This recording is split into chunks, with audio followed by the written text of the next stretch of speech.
today I'll discuss a concept that made me think about something as far as like referential ideas, because this whole format and my whole absolutist philosophy, it really is my creation in the sense of just, thinking objectively and just breaking down things from a very basic inherent level. But there are certain tie-ins, and so it's not like I'm not familiar with, like the stimuli acme. I could reference Sigmund Freud and his ideas to do with sex and, like human obsession with sex and like Freudian, people call it like Freudian slips and stuff. That like people are so obsessed with sex that they're thinking about it even when they don't realize it, right? But that's not really where that idea comes from for me, but it doesn't matter, right? Like, you don't have to specify it, but that's a good way I could relate to it. Like, that's almost something I thought of later, but it's just my whole prognostication of profanity. I don't know if Freud said anything about that, and it seems so obvious that, like, surely that must have been said, but I feel like it's not understood well enough that, like, so many things reference sex that you don't even have, that don't even have to do with it, that you're not even thinking about it. So, like, most profanity has to do with it, even if you don't,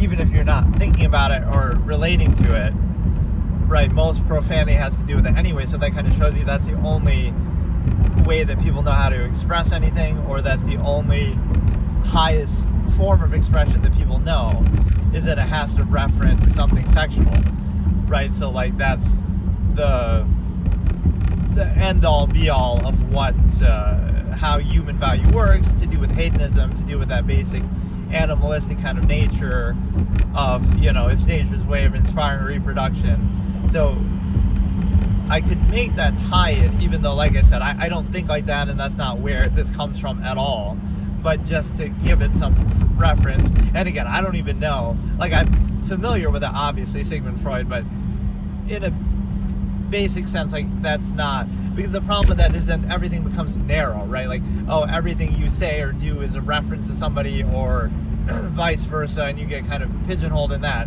That's not the way that this whole thing is meant to work, right? This is like objective. I even have that expression, like, don't specify something, right? Like the idea to the individual, or the individual to the idea. Anybody can think or observe anything, and at the same time, right, like, one idea that you think at one time doesn't define you, right? So, like, from one moment to the next, you can think two very different things, contrary things you can consider, right? They don't define you, or if they do, then you're defined by everything, and it's kind of arbitrary, because that's kind of my long-form posture. Like, if you look at all my discussions over time, it's like, you could label me, like, somebody will hear me for 30 seconds and say, hey, how's it going? Like, somebody could label me based on one discussion I have, and that's like, what about all the other millions of discussions I've had, right? It's very hard to label somebody that way, but that's how people think in a very myopic, limited sense. And so the point with that is, oh, thanks, sub and like, thanks. But, yeah, it's a situation where, these lives actually get a decent number of likes, which is kind of random. I don't know if, like, what, I don't know if people really are liking it because they understand what I'm saying, or really to do with what I'm saying, but they just do it to be nice, or like whatever. But some of them do pretty well like that. So the thing is, this type of content is kind of comical, because it's so hard to, it's impossible, right? Like, the very basis of it is unappealing, because it, is triggered, it's meant to trigger cognitive dissonance, and it's meant to, make you objectively look at things that you take for granted in everyday life. So of course, it's not the worst kind of thing to do if you were doing it for viewership or for any positive response, right? It's maybe you could bait people and trigger them somewhat into, getting pissed off and whatever, but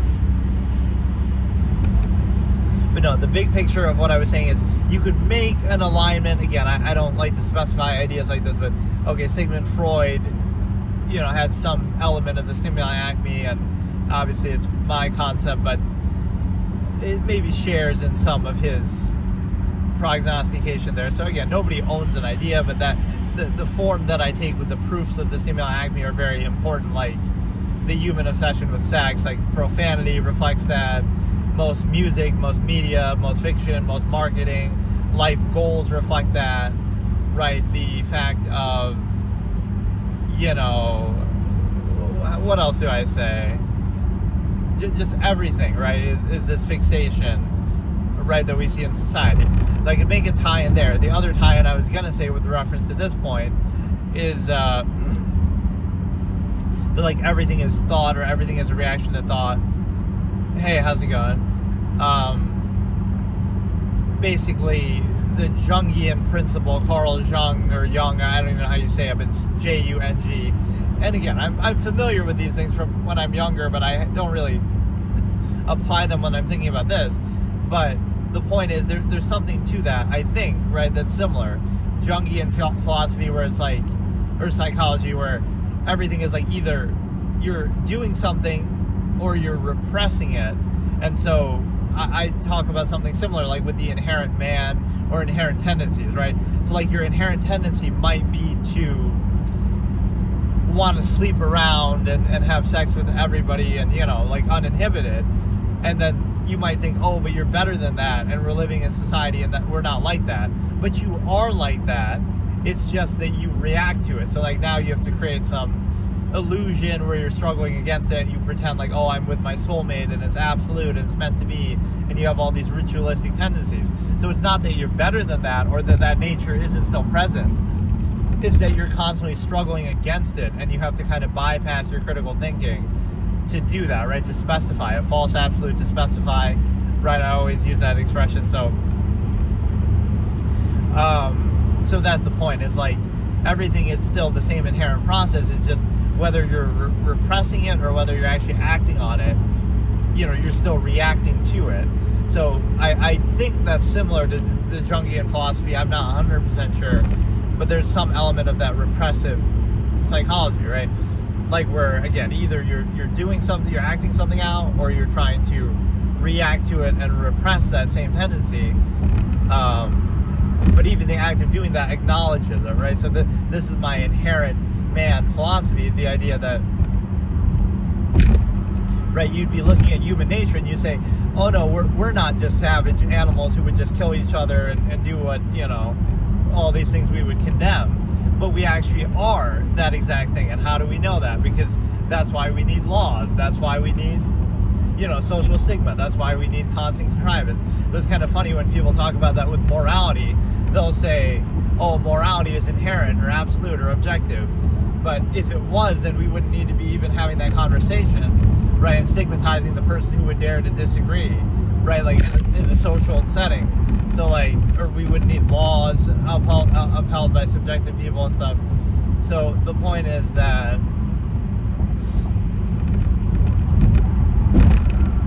right, you see an observable practice in everyday life, even though we take these things sort of for granted. You see how it's not absolute, right? Because we have to actively uphold it, and there's flaws and inconsistencies with doing that. But yet you still treat it like it's absolute and unquestionable, right? And then you take it for granted. And so the point is that these fucking roads, man, you get the authentic New York experience. The democratic shithole state that I have to get out of. But it's like, dude, the point, you pay higher taxes to get shittier roads. But no, the point is that like either something is done inherently or repressively. So again, this is how I talk about it. Like the inherent tendency of a human being is blank. And then people might deny that in society or act like, oh no, that's not true. That's just a negative view or something, right? But then their actions show that that is their nature. They're just reacting to it. So for example, right, like you would point to a negative element of like human behavior. Like, oh, people wouldn't hurt and kill and steal. People are good, People have a good nature, and we believe in the goodness of people. But we also have indoctrination when they're young. We also have, laws, enforcement. We have to appeal to that same self-interest. So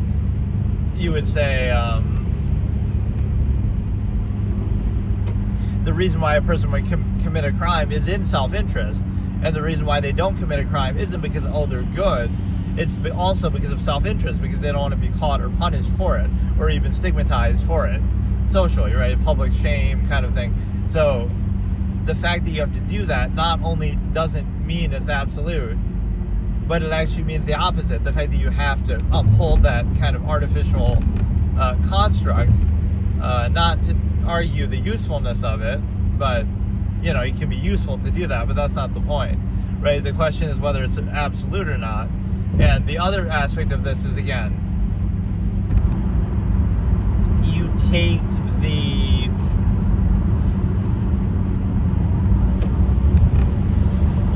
this understanding that it's either the inherent or the contrivance response, as I call it. So the contrivance response to the inherent reality still shows you what the inherent reality is. It doesn't change it, but that's often how people think or how this works, because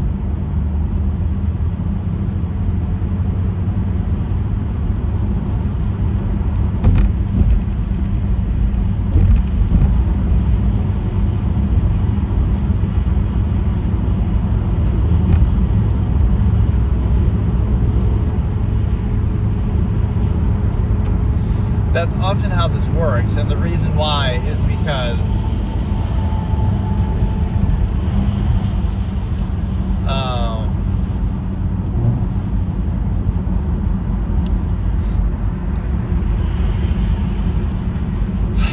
the reason why is because of the simple fact that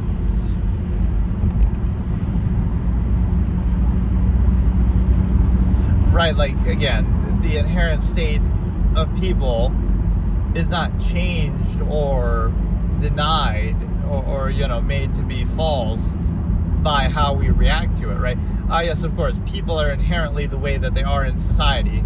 We just need to indoctrinate them when they're young for years and years and years, and we have social stigma, and we have reinforcement, indoctrination, we have laws, we have all this kind of social structure, constant contrivance. But of course, that's how people naturally are, would be the conclusion. You just need all those prerequisites and all those things to be controlled, and even after all that indoctrination, people still don't necessarily behave in the uniform way that's being presented. So it clearly isn't absolute, but we create this illusion that if we do all these things constantly, then that makes it real, that makes it true, that makes it absolute. But it's clearly just a construct that we're upholding. So again, the inherent reality versus the contrivance response to the inherent reality. So let me try to think of some basic examples, right? You do something, again, not because it is true, but because it's not, right? So you're doing it in counter, you're doing it in response. So you're doing it in a way that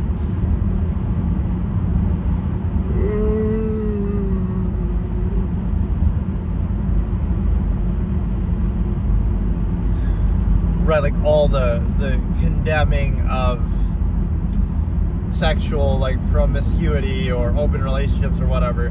You're not doing that because because you wouldn't do those things naturally. It's because you ultimately would want to do those things, that would be in your nature to do them, and then you want to pretend like it's not, or you want to try to counter that. So if you stigmatize it or something, right? But the thing is that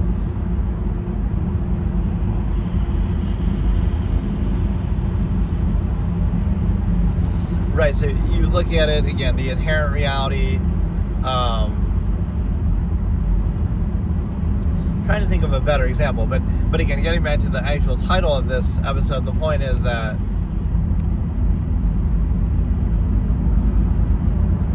you're basically everything. What defines human beings is thought and their ability to think and be self-aware, and their greater degree of intelligence than animals. Everything else is a byproduct of that, and a lot of it has to do with our ego as a result of that. We're very egotistical, so we want everything to revolve around us, or we think it does, or whatever, right? So religion and God and all those things are kind of a reaction to that, just that we have a big ego. And then we also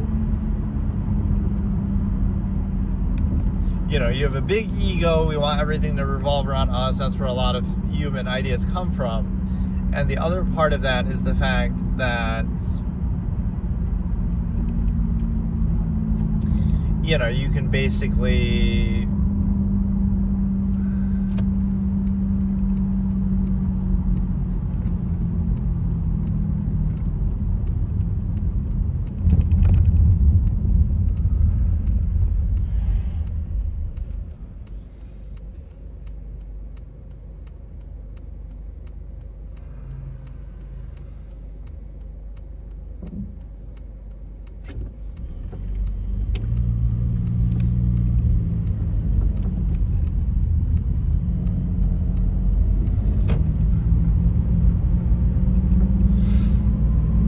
again, what defines you is thought and the ability to think, and that's what defines human beings, and that's what obviously everything we do is a reaction to that. So, for example, social contrivance versus inherent objective thought. It's the same measure, but just greater. So compare somebody who's thinking to themselves, and they can think about anything and freely in all of human history and all of, every idea you're capable of possibly thinking as a person, right? So it's more infinite, it's more objective, it's more free, versus social interaction, which is more limited, or at least typically it's more limited, right? So would you rather be limited, or would you rather be unlimited in the same capacity? So we have this special emphasis placed on people just from an egotistical standpoint, but the reality is that you're reacting to the same thing. So I call social contrivance anti-thought, where you're kind of countering what you would normally be thinking and trying to reinforce the physical inherent whatever state that you're in, right? Versus thinking objectively, which would be just observing the actual inherent reality and everything, larger process of work.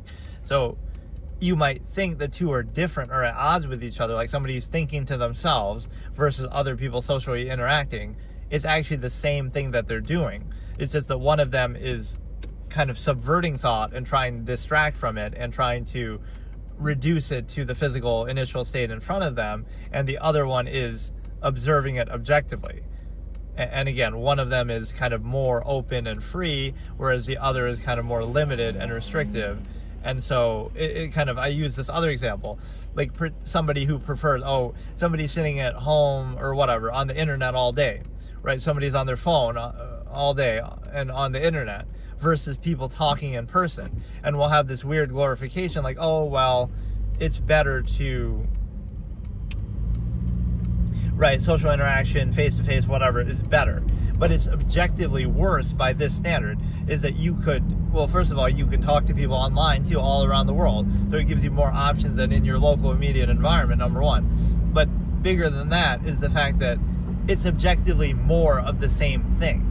So it shows you this human-centric, egocentric point of view, but it doesn't even make sense, because whatever you could possibly experience one-on-one, in-person, face-to-face, socially, you could experience that same thing online from billions of people all around the world, or from, you have access to all of human history and works and fiction and entertainment, escapism, and all human ideas at your fingertips.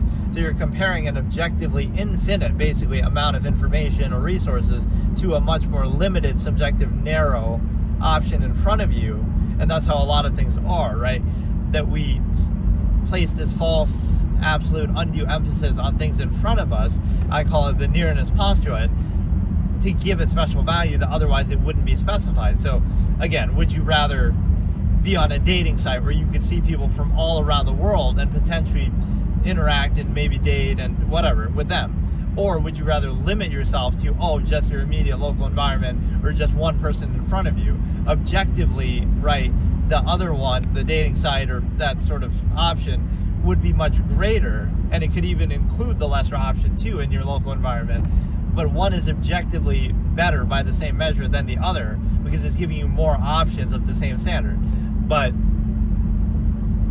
that's why we place this undue emphasis, a special kind of emphasis, to say, here's why this specific, limited, narrow thing is better, right? Just because it happens to be in your local and immediate environment, which really there's nothing special about that, because you just happen to live there. So what? It's just more important because you're there. The non-base of self, the proximity of something to you therefore makes it more valuable, which is directly how people think, but there's no actual criteria or standard behind it, right? So you could look at it literally like that. Oh, why did you end up with the person who you're with in a relationship? Oh, because they happen to live around you, that's all. Hey Rick, how's it going? So that would be one element. The other element is the simple fact that, you know, the nearness postulate, how close in proximity something is to you defines its value, or how familiar it is to you defines its value. The other part of this is the fact that, again, either you're countering some thought or you're acting upon it.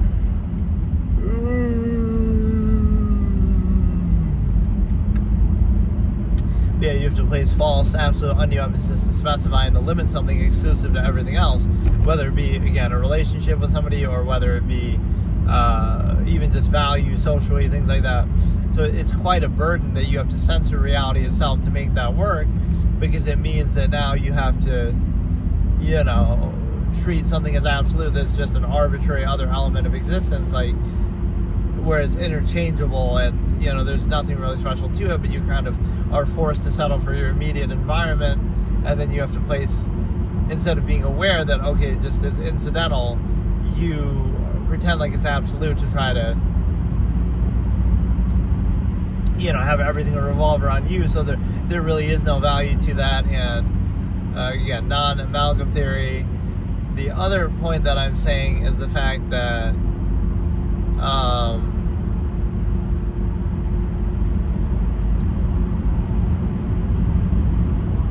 it's basically the fact that, again, the inherent versus the contrivance response, or again, even social contrivance versus the objective thought, you know, where one is, again, objectively, even by the same measure, better than the other, but people insist upon things on the ego basis of some preconceived notion or some again, initial relative thing, like we sort of defer and suspend our critical thinking when it comes to this performative social element of human beings, but there's really nothing special about them. It's just the same zero-sum process, so either it has value or it doesn't, but that's not how it's assessed, right? It's a non-value state, subversive state. And then from there, you have the ability to recognize that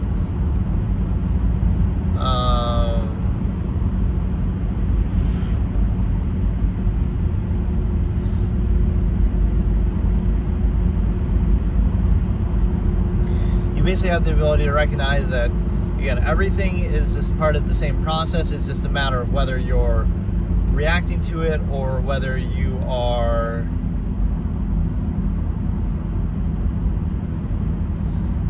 acting upon it, or again, reacting to it, sort of repressing it. So again, everything you experience, this is kind of like the where I say people rely on externality too much or something like that, right? Everything that you do is going to simulate your thoughts, or not simulate, stimulate your thoughts. And so all sensation and experience, right, would be a result of thought, or all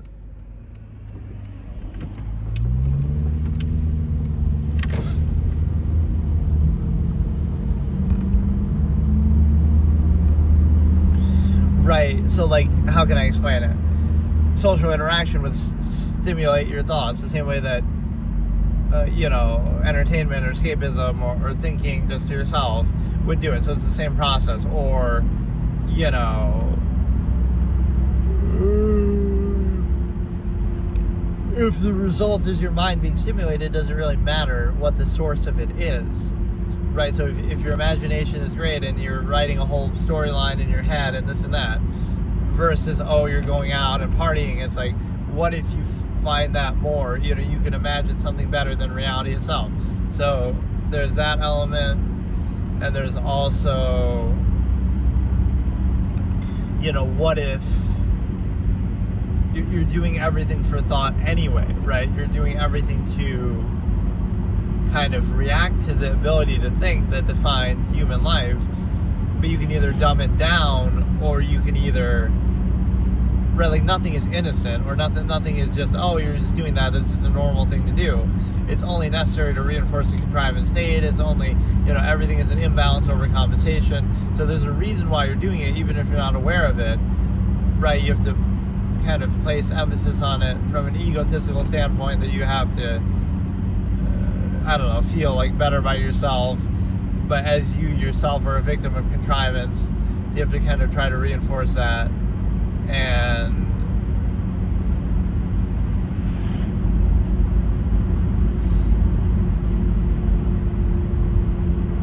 so there's some missing link with that one aspect that people don't seem to understand. But what I'll explain here is the fact that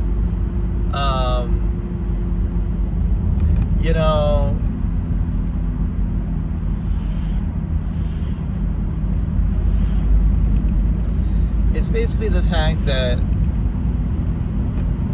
you have the same tendency, but you aren't allowed to do it within a contrivance state, so then you have to pretend like you don't want to do it. Or again, you're pressured to do certain things, so you pretend like you do want to do those things. That's where you get like gratification, like, oh, hard work is gratifying, and whatever, being lazy or hedonistic or something is negative, even though that's ultimately the same process that motivates you, just in a lesser form, in a more trained animal type state.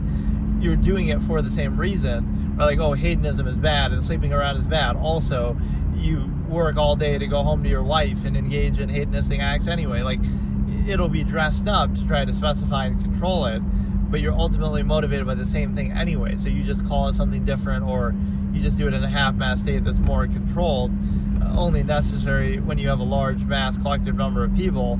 Well, that shows you right there it's a subversive state, because, okay, if there weren't so many people, then it wouldn't be necessary, right? But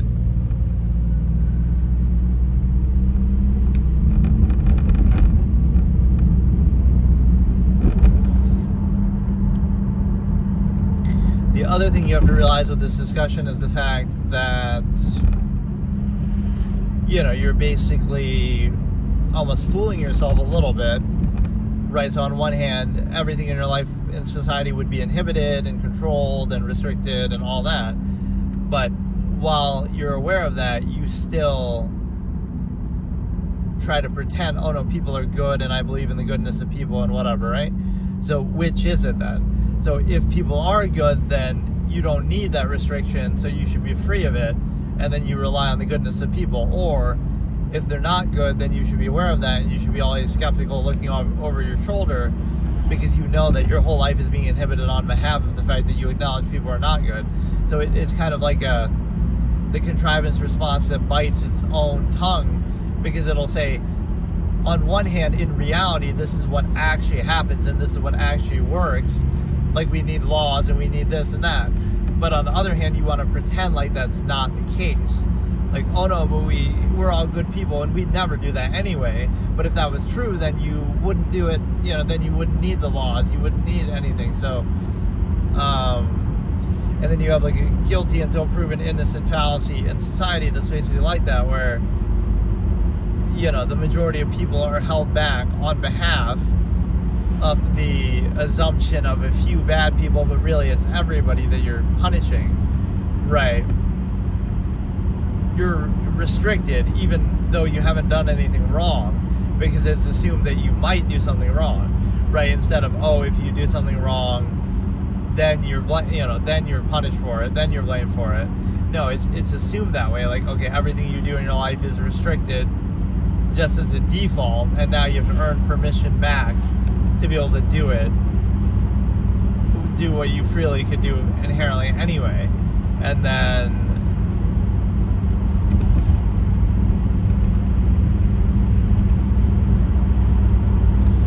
what else can I say? It's just the fact that, again, the inherent observable objective reality versus the contrivance response to that reality. Just because you can react to it and try to prevent people from doing it doesn't mean that that's actually their inherent natural state. So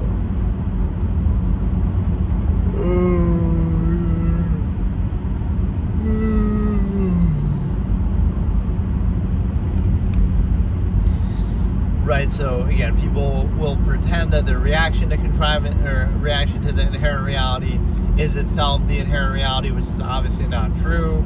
Otherwise, it wouldn't be necessary to do that. But you also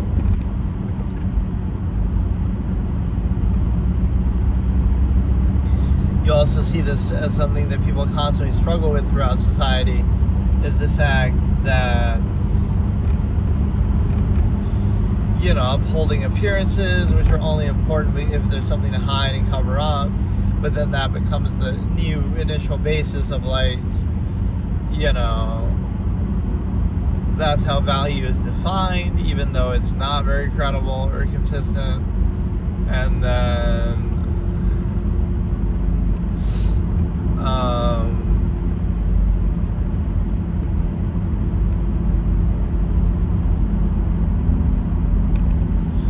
I don't know, there was some other way to explain it, but I keep forgetting. I always used to say a certain expression here. It's the fact that, I don't know, I'm too tired. I shouldn't do these sessions so late. But basically, again, everything is a reaction to what defines humanity, which is the ability to think, whether you're dumbing it down, especially through social contrivance, or whether you're actively just objectively observing reality. And so, like, oh yeah, that's what I was saying, though. Like, the external stimulus, like, you're free in your mind to do or be however you want, but, oh no, you're not allowed to do that. You're reduced to a human function, a trained animal, and then in order to be temporarily free or uninhibited, you have to drink alcohol, you're only capable of doing anyway.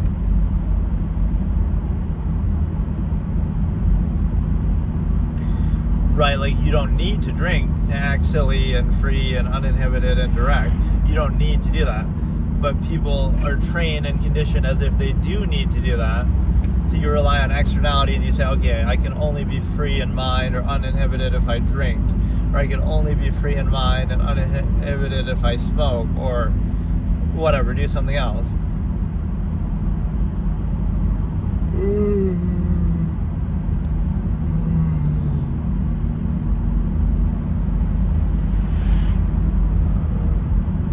Right, so you're in a position to basically,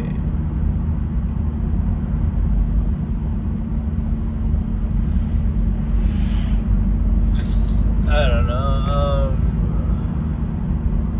it's the same basic point, it's the same process.